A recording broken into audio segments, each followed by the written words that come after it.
Welcome to the Draw Shop's Get Genius podcast, where we talk to today's business influencers to pick their brain and pull out their genius. It's time to get genius. Hello, listeners. Some of you are new, and those of you who are joining me again on the Get Genius podcast, thank you so much, and thank you to the new listeners who are joining me. I hope you get some tremendous value out of these episodes. Today, you definitely will.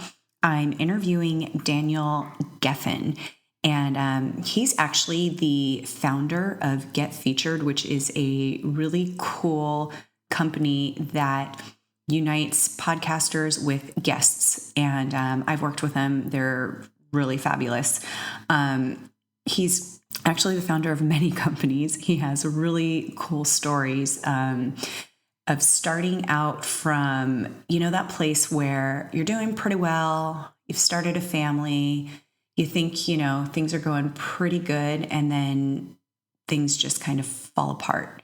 And you lose money, and you don't know where you're going to live. You don't know what you're going to do with your family, and you have to lean on mother and father-in-laws, perhaps your parents, friends, in order to get back up on your feet. And if you've ever been there, you know how freaking crippling that can feel. So I'm always extremely inspired by the people who have been there and got themselves back up. And not only did they get back up, but they freaking soared and have done amazing things. And Daniel's just super fun to talk to. I do apologize in advance if there's some lag. He's all the way in Israel, and I'm in San Diego. And so you can hear a little bit of the lapse in the speaking. Sometimes he goes dead or I go dead. And anyways, I apologize, but you're still going to get a lot of the good, juicy stuff. So a little bit more about Daniel. He has a really successful podcast himself called Can I Pick Your Brain? And he does a lot of what I do on this show, which is, really picking out the really good, juicy parts from various entrepreneurs, kind of like I'm doing in terms of, what can we learn from people that, even if they're in a different industry than us, that we might not know ourselves, and how can we apply it to our own businesses and our own life. He's pretty funny. But yeah, he's got like all these companies that he started, like Jet Answering Service, Jet Virtual Services, Jet Offices. He's just like the guy that's really all about making it happen. And what's super cool is that in this episode, we're going to talk about something that is very brand new. And in fact, we have some other podcasts that are due to air today that you're listening to this podcast, but today is the day that Daniel's book is actually launching. So you got to listen, because the name of the book, which is really awesome, I just heard the title and I was like, I'm buying it. It's called The SelfHelp Addict. And it's basically taking all of the overdose of the self-help information that, if you're like me, you have a ton of it swarming around in your brain. You've read just about every book that's out there, but really taking that information and not just like reading it, getting inspired, but then doing nothing at the close of the book, actually taking that information and turning it into a life transformation. And it's really cool hearing Daniel talk about this, because first of all, I already know in the book you're going to learn so much more. So I really hope you do get the book, and you can find it on Amazon. And of course, as always, we'll have links to the book. We'll have links to more information about Daniel. We'll have links to his podcast and all the good stuff. But in his book, he really goes deep into the stories that we just touch on in our conversation. And there's so much more. I would have loved to have talked to him more in depth about some other things, but I try not to keep the show too long, because, that whole thing with the short attention span freaks me out a little bit, and I want to make sure you're listening. So, speaking of such, I should probably speed this up and let you listen to the interview, but I just wanted to give you a little bit of background on him. He's pretty awesome. He's got a great accent. If you've been listening to my show long enough, you know that I have a thing for accents. So I love talking to especially males that have the accent going on. So it's pretty fun. So I think that's it. You're going to hear a pretty cool story. You're going to find some really valuable information. I know that there's a good percentage of you listening that have read a ton of self-help books. And if you say you haven't, and if you say you haven't been interested in it, then you're lying. Okay, maybe you're not, but really, you know you've been there. You know you've had that time in your life where even if it's a show, or even if it's like a little brief tiny book, or it's just the sales copy on some mentor or guru's page, you know you've read it, you know you've been inspired, and you had that feeling of like, oh my gosh, there's hope, but then you haven't done anything with it. So that's really a lot of what our conversation is. And there's so many things that just there's definitely a ton of highlight moments and aha moments that you're just going to be like, oh my gosh, I never really thought of it that way. And that's what I hope to get out of every episode. So with everyone that I speak to, it just kind of happens because most people are pretty amazing and have that inside of them. So I hope that you enjoy this and make sure that you check out the book. Today is the day.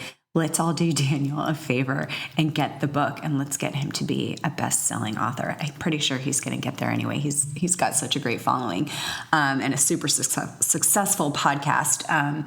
And we don't go into a ton of that, but just so you do know, he's the guy that really can help. He's got great podcasts on how to have a really good podcast. So he's a wealth of information in all different areas. But I'm really excited about this book, and I think it spills out into all the other things that you are doing in your life. So take all those golden nuggets, listen about, doing the thing that you always say you want to do, but you never do it. And how do you get yourself to actually do it? That's a big thing that we talk about. All right, that's it. I'm going to go. I'm going to let you listen. Thanks. Hello, Daniel. I've already gotten to talk to you. I wish I was already recording because I feel like we've already had so much fun and we haven't even started the interview yet. So welcome. No, I was feeling very hot just now. And I was wondering what it was, and then I realized I'm talking to Summer. That's right. I just said it's funny you say that because we were talking about Napa and doing a wine country trip with some friends last night at dinner, and I started saying, what's the time of year that we should go? And I said, summer is so beautiful. And they all look at me and I'm like, what? It's so beautiful. Summer is so beautiful. And they're all just laughing at me, just, wow. You're not humble, are you? Anyways. So I'm really excited to be talking to you. We've got quite a bit of a time gap here. And you had just told me that you've been up till like 2 a.m. in the morning for the last few nights. And that's kind of the norm for you. Is that true? There is no norm for me. Okay. I am a completely abnormal person. There's nothing you can't put me in. I love it when I go on shows, okay? And they say to me, so, they'll ask me a question and they want to kind of tie me into something, right? And I go, no, I don't have that answer because that changes from day to day. You know what I'm saying? Like, I'm abnormal. I don't fit into a box. If I fit into a box, I wouldn't be where I am today. So yeah, sometimes it's frustrating, but I'll just be totally honest. Okay, perfect. That's all we can ask for. So let's I want to hear your story because I haven't heard, I've read some things here and there, but I want to hear it from you. How did you, I know you've started multiple businesses. I know you've got this incredible book coming out. I'd like to hear, how did you get to where you are now, having a successful podcast, having businesses, what's the down and out story? Like, how did you get from there to here? Okay, so really the whole story is in my book, The SelfHelp Addict. And so I can give you the brief version. You ready for the brief version? I'm ready for the brief version. And then for those of you listening, you can just read it in the book. But 23 years old, found a girl from California. I'm from London. She was hot. and amazing and cool, and I was not. And so I ended up chasing her, hounding her down, doing all of my salesy kind of, trying to pitch her, trying to close the deal, trying to be what's it called, Mr. Schmoozer, smooth talker, but nothing was really working. And so I had to do something drastic, and I basically used what they call the takeaway close. So nice. So yeah. So I waited for her to call me up. She calls me up. It was Saturday night, and she goes, "Hey Daniel, how are you doing? How's your weekend?" I'm like, "Yeah, it was all right. How was yours?" "Yeah, it was good. I hung out with my friends." I'm like, "Listen, Lauren, I need to tell you something." She's like, "Sure, what is it?" And I said, "I just don't think it's working out." And she's like, "What? What do you mean you don't think it's working out? It's been amazing. What?" And I'm like, "Well, I just feel like the more I go out with you, the more I fall in love with you. And I just feel like I'm just going to get heartbroken even more. And so I just made a decision that I think it's best if we just part ways." And of course, as I'm saying this in this cool, no problem, inside I'm freaking out. Of My course. heart is like a million miles an hour. And then she's like, "Okay, well, let's just go out one more time. Let's just go out on one more date. Let's just see what happens, okay?" And I'm like, "Okay, fine, but on one condition." She's like, "Shoot." I said, "We have to play a game." She's like, "Okay, what game?" And I said, "Spin the bottle." So she said, "Spin the bottle?" And I said, "Yeah, you spin the bottle." She's like, "Yeah, I know. And then you kiss." No kissing. No kissing. "Okay, fine. What are we doing then?" "Well, when you spin the bottle, what you do is you have to answer a question. So what we're going to do is we're going to write down 10 questions each. We're going to put it in a hat, but they've got to be really deep questions. And by the time we finish playing spin the bottle, we'll have answered all of the questions." So she said, "Oh, that sounds cool. Okay, fine." So we went, had a picnic on the beach, and we played spin the bottle. And we got really deep. Like some of the questions were like just, everything about what you were looking for in a partner, children, where you want to live, what you want to grow up, what you want to do in your life, what your purpose of living is, what you want written on your tombstone, like stuff like that. Wow. Serious stuff. And basically at the end, she looks me in the eye and says, "I'm ready." And that was that. And now we're 11 years later, and we don't play spin the bottle anymore. And she doesn't hard to get. It's usually she needs me all the time, and she needs me to say "I love you" all the time. And so it's funny how things have changed. But oh my God, I said this was the short version, Daniel. No, I love it. So and do you know there is an app? Have you heard of that app? It's like so many questions where you can sit and they say you can fall in love again or fall in love with somebody by going back and forth with these questions. Me and my husband actually do this when it's just the two of us and we go out on a date. Occasionally we'll take out this app and we'll go through like 10 questions, and it just, you get reconnected because you're talking about all these cool stories about yourself. So I thought you were going to tell me that you invented that app. I thought that's what you were leading up to, but I guess that's not it. Okay. I should have invented the you app. Should have. Man. Oh, well. Anyway, so cut a long story short, I landed a 6-figure salary. We moved to California together. Spanish townhouse, driving a brand new car, working on the 17th floor of a high-rise building overlooking the Hollywood sign. It was just gorgeous, going to Malibu and Santa Monica every Sunday. Had our first child. What could be better, right? Right. Then 2008 comes around and basically smacks me across the face. I go bankrupt. Couldn't pay the rent for 2 months. Couldn't pay the rent for 2 months. And then one day I get a knock on the door, and it's Olga, the landlady, 6'5" Russian lady. And I open the door and she says, "Mr. Gefen," in that Russian accent that I can't do. And I said, "Yes." And she says, "You need to leave." And wow. I said, "But I have a child and I have a wife, and there's like, what do you mean I need to leave?" And she said, "Pack your bags and get out." So we had no choice. We packed our bags and we went out. And we ended up moving in with my in-laws, which was not fun, to say the least. 3 weeks later, we're almost divorced. literally, I mean, it was really bad. I was broke. I couldn't provide. I felt like someone took my manhood away from me. And I was basically playing video games, depressed, in my parents-in-law's house. And then we got into a fight, and it was a bit of a public fight. So I got really embarrassed. My ego kind of got bruised a lot. And I walked out, and I didn't come back for a week. Wow. I basically crashed at a friend's house, and thankfully my friend told me, he said, Daniel, you're going to lose your wife and child if you don't go back. So I said, you're right. And I went back, and I basically begged her to take me back. And I said, well, look, let's just start it all over again. Let's move to London. I'll get a job. Let's just start over. And I had to persuade her, but she said yes, thankfully. So we moved back to London. I got a job working in a grocery store, which was like, I mean, going from a 6-figure salary, working in a swanky office in a beautiful country, to just living in London where it's raining, it's cold, working it was my dad's grocery store. So I was working for my dad.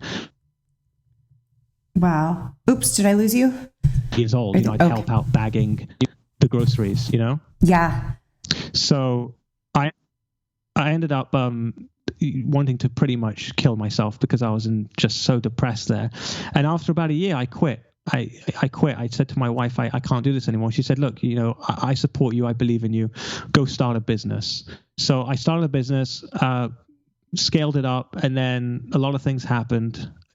All the details are pretty much in the book, but my head receptionist called me up one day saying she was suicidal and she almost committed suicide, and her therapist told her she can't go back to work. And she was pretty much my operations manager. She ran my whole business. So my business was going downhill. A lot of other things happened. I had a nervous breakdown. I called up my business mentor. He slapped me across the face, told me, man up, go do something.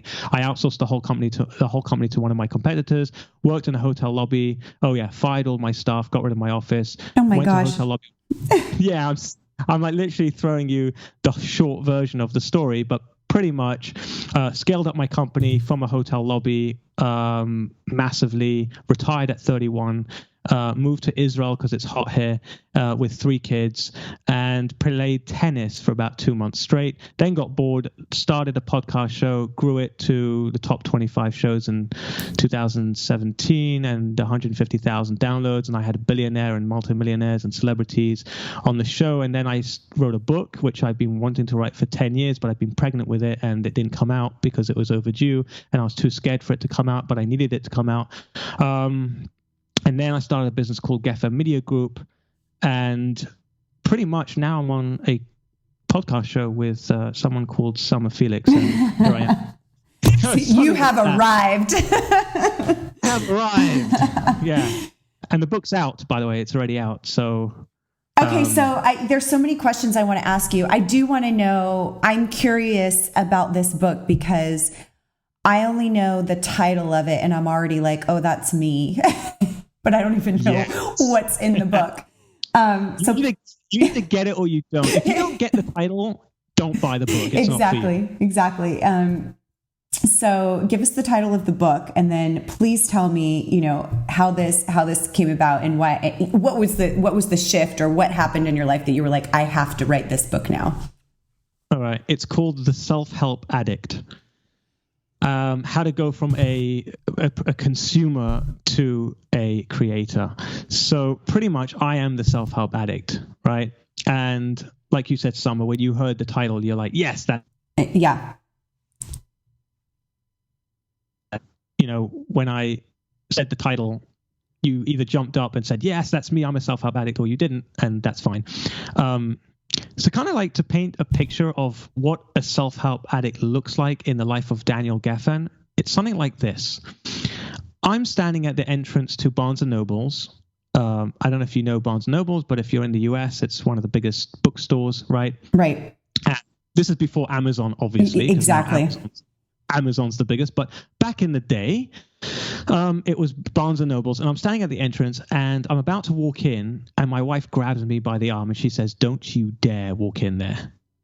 And I'm like, why? And she's like, because every time you walk in there, you don't come out for hours. You just get lost in there.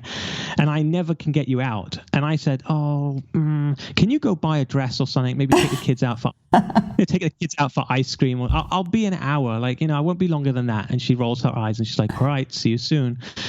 And I go in and I'm like, I'm in heaven. I go to the self-help section. I pick up all the books and they're all so fresh and new. And I'm just going through 15 of them and trying to find the right one. You know what I mean, Summer? Where it's I just find that one book that's going to change my life, And I start looking at the front cover and the back cover and look at the title. And then I look at the case, like the testimonials and the forward. And then I go through the contents and I flick through and I'm like, no, not this one. No, that one. No. And then I come down to the one book and I'm like, yes, this is the one. This is the one that's going to change my life.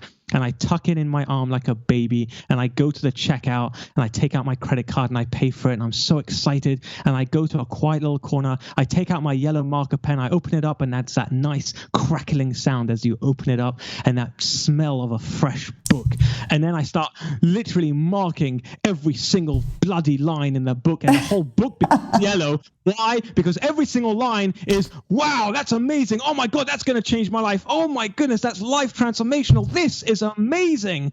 And then I can't put the book down. I get to the end. I get to that last page and suddenly my heart drops because what now? Like I've finished the book. Right. I'm at the end of the rope. And here's the thing. What's really interesting about self-help addicts is that we justify not taking action all the time. And when we're consuming, when we're overdosing on content, we justify that we're just gathering information. I'm just gathering information now. I can't go out and do.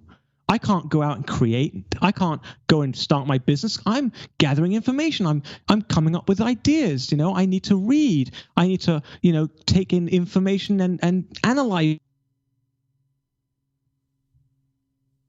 Of course, right? So what do?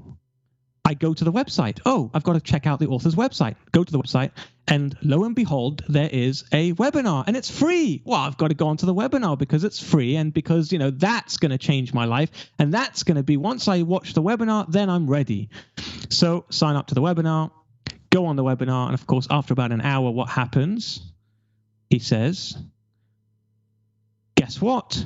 If you want to go deeper and you really want to change your life, and if you're really serious, then I've got a live seminar event in Vegas, and it's only $3,999 plus flights and hotel, right? Right. And so, of course, you take out your credit card because you're broke, but you know what? You've got a credit card and you've got $20,000 in debt anyway, and this is going to change your life. Like, I can invest in myself here, right? Right. So, of course, you fly there, get to the event, and you think that the event's going to change your life because you're going to finally meet her or him, whoever the guru is that you're currently looking up to and basically idolizing, and you're going to just shake their hand, look them in the eye, and you're going to make it. Then that is going to be the moment that's going to change you, and it doesn't.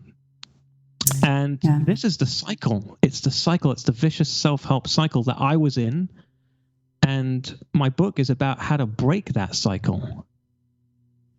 So it's almost like you went through this whole you went through somebody's sales funnel is what you did. You got the book, then you got brought to the webinar, then it's just, let's keep getting you more and more. So what's the missing piece? Why did you not have the transformation that you thought you were going to have with each, guru, whoever that you followed, or each self-help magician? Yeah. It's interesting. So you just asked me a question that it's what self-help addicts usually ask, right? Did you notice that you asked the question? Yeah. What was the one thing, right? Because we're always looking for just one thing that's going to change everything. But it's not just one thing, because if it was one thing, then I wouldn't write a book. I just send you a text. Here it is. Here's the one thing. You know what I'm saying? Like, there's obviously a lot of things that go into it, but I will touch upon a couple of them. One of them is that if you take action, the feelings will follow. As self-help addicts, we tend to put our thoughts and feelings first before the actions, and it's the wrong way around. And I'll give you an example. I was at a park. and my kids were playing on the swings and slides, and I'm sitting there, and it was a cold day. I've got my coat on, my scarf, and I'm just watching them. I'm observing, right? I'm a spectator. Right. And my wife is sitting there, and she nudges me with her elbow, and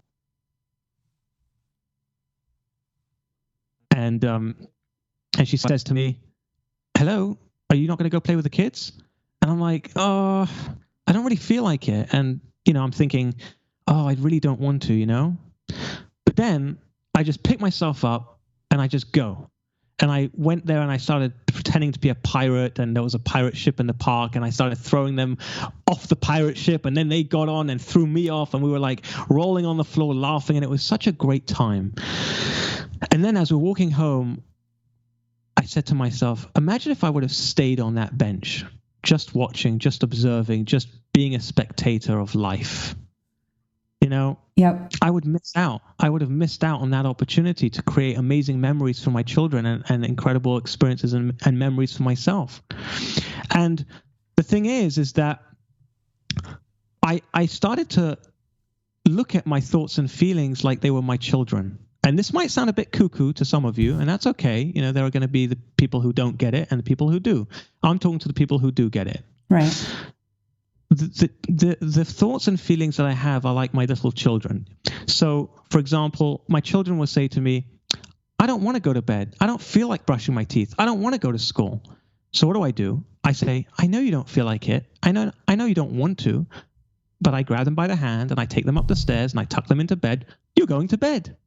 You're going to school. You're brushing your teeth, right? Because I'm in control. I'm the parent, right? And so it's the same thing with my thoughts and feelings. Most of my life, half of my life, I would say, before I started producing and creating, I realized that I was being controlled by my thoughts and feelings. I wasn't in control of them. So they were saying things like, I don't want to go to the gym. I don't feel like going to the gym. And then I started talking to them and I started saying, I know you don't want to go to the gym. I know you don't feel like going to the gym, but we're going. And I would just grab them by the hands and I would just go to the gym, get in the car, right? Get on the elliptical, get on the treadmill. I'd start running. And all of a sudden, something amazing happened. After about 5 minutes, my thoughts and feelings changed their mind. Wow, this is great. This feels amazing. I feel like $1 million. Yeah. Right. You know what I'm saying? So you have the power to change your thoughts and feelings by taking the action. If you take the action, the thoughts and feelings follow, not the other way around. We always try to change our mindset, change our feelings. Don't do that. Don't argue with your kids. Don't stand there arguing with your children. Just, you're in control. Go, do it. Take the action. Yeah, it's so true when it comes to especially fear or being uncomfortable, or that's going to take, I'm probably going to fail if I do that. It's so easy to just let your thoughts control what your actions are going to be instead of saying, so what? Yes, it's scary. Yes, it's uncomfortable. Yes, I'm really tired and don't want to get on the treadmill, but you just do it. And like you said, it starts to create the feelings that you did want to have once you start taking the action. Right. Yeah, 100%. And it's interesting that you said fear, because that's a big one. What I do in my book is I basically go through all the different, so there's perfectionism, procrastination, fear, doubt. So all of those, voices and thoughts and feelings, I pick them apart in the book. So with fear, what I did with fear is actually I made fear my friend.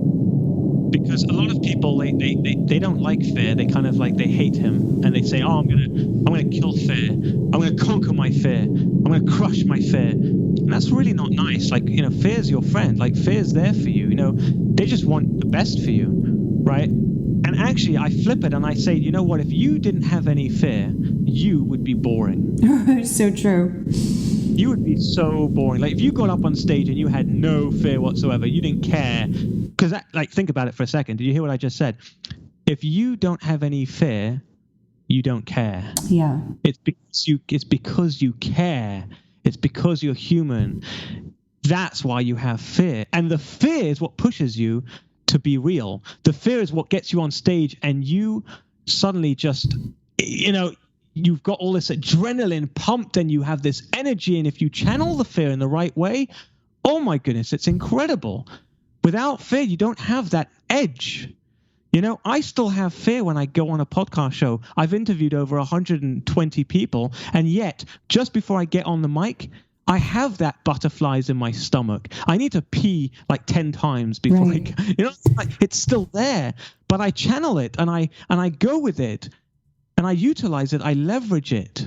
Exactly. I love that. You leverage it. And you're having, like you said before, with your thoughts, because, the thoughts of not wanting to do something are coming from fear. And it's really having a relationship with that instead of letting it tell you what to do. Yeah. Yeah. 100%. So, okay. I want to hear about this whole, first of all, when did you start writing the book? Right. So as I told you, I was pregnant with the book for 10 years. Now, I know if my wife is listening to this, and I know that do you have children? I do. I've been pregnant 2 times. Okay. I'm going to get in trouble with the ladies here. I know I am. I'm putting myself out there. But have you ever been overdue with a baby where it's already been 9 months and... Yes.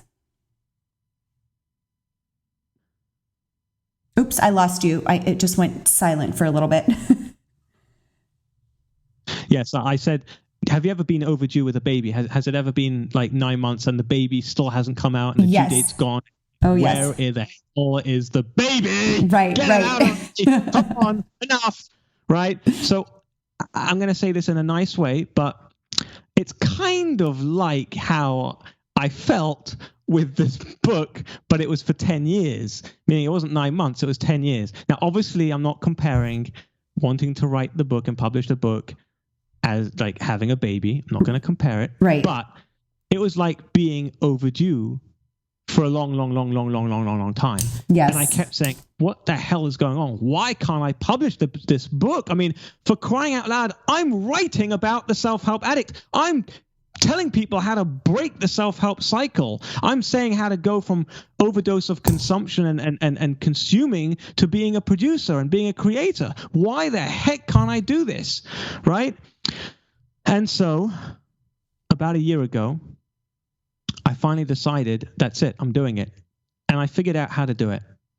So this is one of the things I talk about in my book, is that the way to make sure that you get something done is you make it more uncomfortable not to do it than to do it. Oh, that's great. Because if you think about it, a lot of things that we don't do, it's because we're uncomfortable. We don't want to come out of our little comfort zone, right? We live in our little cave, comfortable cave. So if you make it more uncomfortable not to do it, then you're going to do it. So what did I do? I was tucking in my kids into bed one night.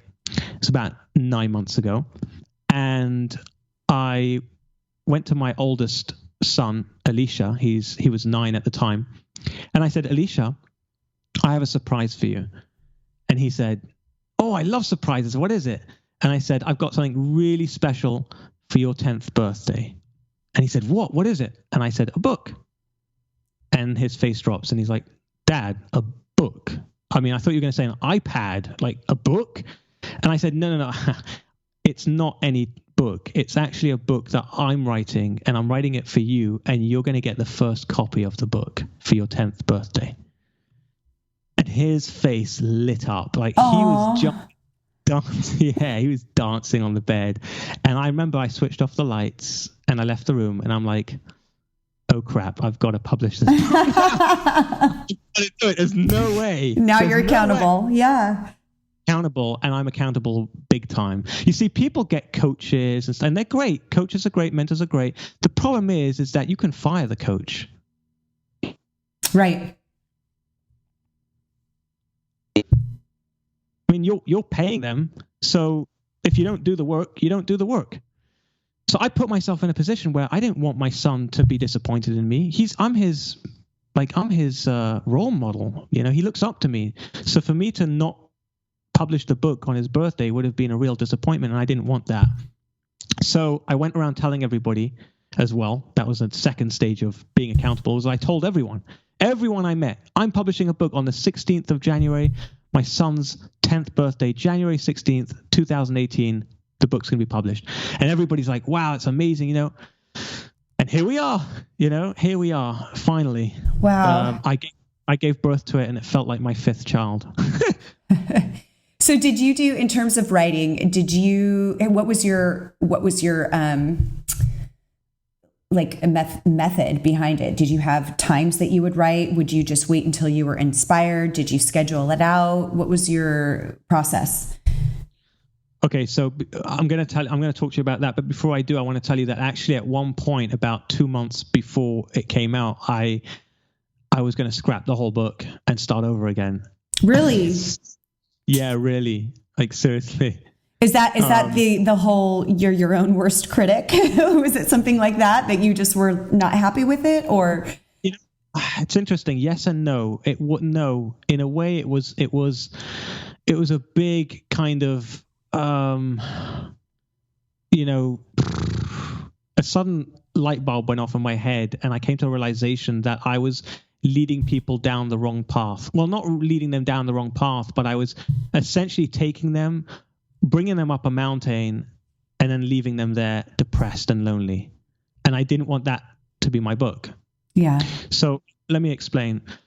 I went from being somebody who didn't achieve anything and was constantly just chasing, looking for that thing.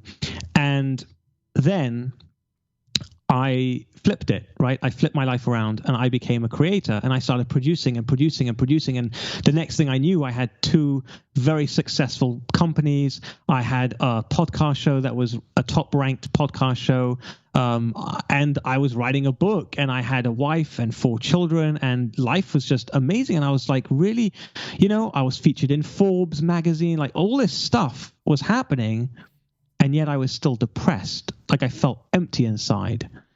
And it suddenly occurred to me that I was climbing the mountain, but I wasn't stopping and looking down and seeing how far I came and saying, wow, Daniel, look what you've done. And I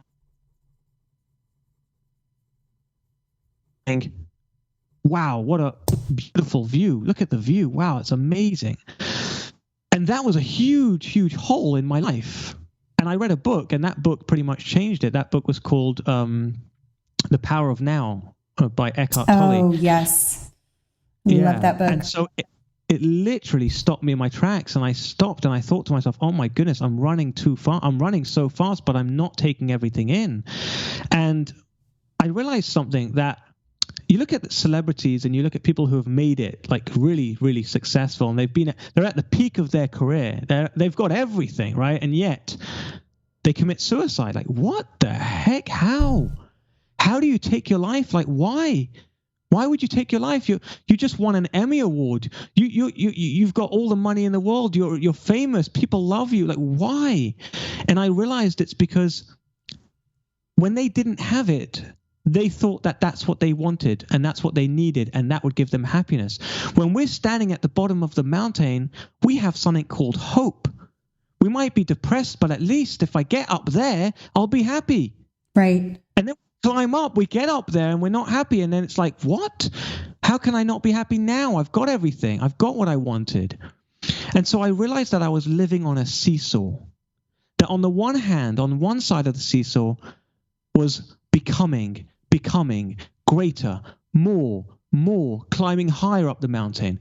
And on the other side of the seesaw is being, just completely being in the moment and enjoying and appreciating and realizing that I am absolutely perfect just the way I am.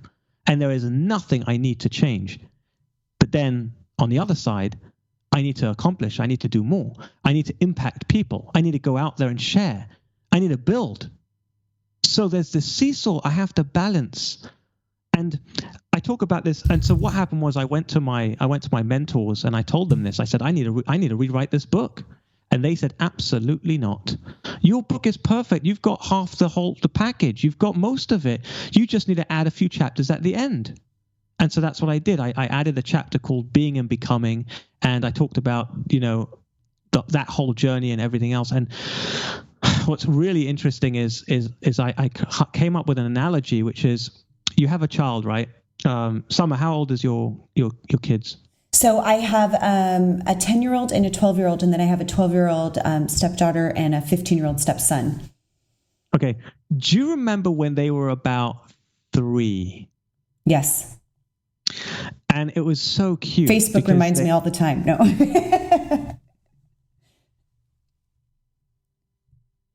They were so cute. They were like wobbling around, and they were like becoming their own person, and everything they did was just adorable, right? They would say funny things, right? And now, if I came to you at that moment and I said to you, Summer, what was? Give me a name of one of your children. Chloe. Chloe. Mm-hmm. She's obviously your favorite. So if I said to you, Summer, I said, would you want Chloe to change at all? Would you want anything different about Chloe? If I can change her, if I can make her a little bit different, would you? No. Nothing. But I could do anything. I can make her more like nothing. You just like her like that. That's how you want her?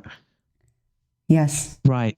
You loved her as she was completely, and she was perfect. Okay, now, how old is she? She's 10 now. She's quite different, isn't she? Yes. Oh, but hold on a second. So you thought she was perfect at 3, and now if I asked you to change her back to 3, you would say, Daniel, are you freaking out of your mind? Right. So I came to that realization, and that's the same thing with us. That's great. I love that. You know what I'm saying? I am perfect now, and I can love myself completely right now, and yet I still want to grow. I still want to achieve more. Yeah. It's not a contradiction. No, absolutely. I love that. And I think it's so important. And I do this with my business coaching, which also has a lot of personal coaching as well. But it is really celebrating, looking back, even if it's just at the last quarter, and looking back at the accomplishments and where you've been, because it's an incredible mind shift to do that. But we do get lost in what's next. And then if you haven't gotten there fast enough, or you're comparing yourselves to others, then there's no real celebration of yourself and all that you've done, which can be, like you said, feel very unfulfilling or depressing or just stifling. Yeah, so true. We're gonna have this in our show notes and on the blog, but I know listeners are probably going, okay, great, this book sounds really awesome. Where am I going to get it? So how can they get this book? Really, really easy. I make it simple for everyone. You just go to Amazon and you type in The SelfHelp Addict. That's The SelfHelp Addict, and you'll find it. It's there. You could buy it on Kindle. You could buy it on soft cover, hardcover, and they'll also, I'm sure, I'll send you a link as well, Summer. So if they want to actually click a link, there'll be a link in the show notes. Perfect. So cool. Okay, so now I want to shift just a little bit. I won't keep you forever because that was just so awesome. But you are known for having a very successful podcast, and me being a podcaster, if you could just give us a little bit of the journey and how you created something that people actually wanted to listen to, and how did you gain so many subscribers and people that are just dying to hear your interviews, because you're really awesome, by the way. That's very sweet of you. Thank you so much. I'm like that little kid that, I always jumped on tables in the classroom, and I always wanted to be heard. And that got me in a lot of trouble, as you can imagine. Like, I was in the headmaster's office or the principal's office, depending on where you're from in the world. But I would be renting his office out because I was there so often. And it's interesting because now I get to express myself, except I don't get bullied for expressing myself, and I don't get punished for expressing myself. I'm now free to express myself. And an interesting thing happened along the way. People actually liked it, and I was surprised. But what was even more interesting is that I stopped caring about the people who didn't like it. I very much care about the people who do. Oh my goodness, compliments. Wow. My ego can't get enough of it. But the haters and the people who want to pull me down because really they're just jealous and really they're just reflecting off themselves and they feel like losers because they can't do it and then they have procrastinated their whole life. And so I come along and basically make them feel bad. And so they got to put me down. I don't have time or energy for those people. And quite frankly, I don't really care what they think, because this is something that someone said on my show. One of my guests, it was amazing. He said, what people think of you has nothing to do with you. Yeah. Has absolutely nothing to do with you. It's not your business. So, can you imagine? Like, I was laughing when he said that. I was like, that's so funny. It's not your business what people think of you. Yeah. Right. So I love that. I love that. Yeah. So in terms of like building up the show, it really was just me doing what I love and being natural and just really just not, remember at the beginning I said to you, you can't put me in a box. I don't fit in a box. Right. If I was in a box, I wouldn't be where I am today. The reason why is because I don't like to be in a box. I like to be out of the box, and I like to just kind of, go on a journey and see who comes with me and see what's there and enjoy it. And when you are yourself, this is the key. This is that when you are purely who you are and you're not afraid to express who you are, when you're not afraid to just do what the hell you want to do, oh my God, you are so attractive. I mean, people literally, they are attracted to you. Like authenticity and genuine and just being genuine and just going for it and not caring. It's so like people are literally they're pulled towards you. They're so attracted to it. We are too. I mean, I know that just for myself and who I find myself attracted to and wanting to be around and who do I want to listen to. Right. And it's interesting because people, like, especially with social media, they try to hide behind a persona. Do you know what I mean? Like they try to hide behind, they want to try and pretend to be wealthier than they really are. They try to pretend to be more popular than they really are. They try to pretend to, like certain things because that's what everyone else kind of likes. And everyone sees through it. That's the funny thing, is that we all see through it, right? You smell crap a mile away. Oh, yeah. Yeah, we all smell it. So, but weirdly enough, people still do it. They just do it. They're just afraid to come out and just be. And you know what I found really interesting is that people say to me sometimes, yeah, but Daniel, I don't know. I'm just not courageous, or I'm just not, I just don't know how to just do things, or I'm just scared to do them. I'm scared to and I say to them, do you know what's really interesting is that I know you have it in you because you already did it. And they usually look at me like, what? And I say, well, when you were 1 year old, right, and you were trying to walk, right, you were crawling around, and you saw everybody else, right? You saw your older brothers and sisters, and you saw your parents walking around, and you were thinking, geez, they make it look so easy. They just walk around like it's just, the done thing, Right. And I'm here, I can't do it. And what did you do? You got up and you took that first step, right? That's courage, right? That's bravery. Right. And then what happened? You fell on your face and you got hurt and you were in pain, but that didn't stop you. You got back up. That's called persistence, right? And then you kept going. That's called consistency. And guess what? You didn't sit there thinking, oh, I don't want to do this. They're going to laugh at me. They're going to look at me and go, oh my God, look at that wobble pants. He's just like walking around, wobbling around, falling all over the place, breaking stuff. What an embarrassment, right? You didn't think that. You didn't give a damn. You just got up and you wobbled around and you fell and you got up again and you didn't give a crap about what anyone thought, right? So you were courageous, you were persistent, you were consistent. What happened? That's my question. My question to you listening. What happened to you? At some point in your life, somebody or something talked you out of it. Yeah. But it's there. Yeah. That's That's pretty deep to think about that. Well, because, it makes you reflect and go, okay, what were the things that happened?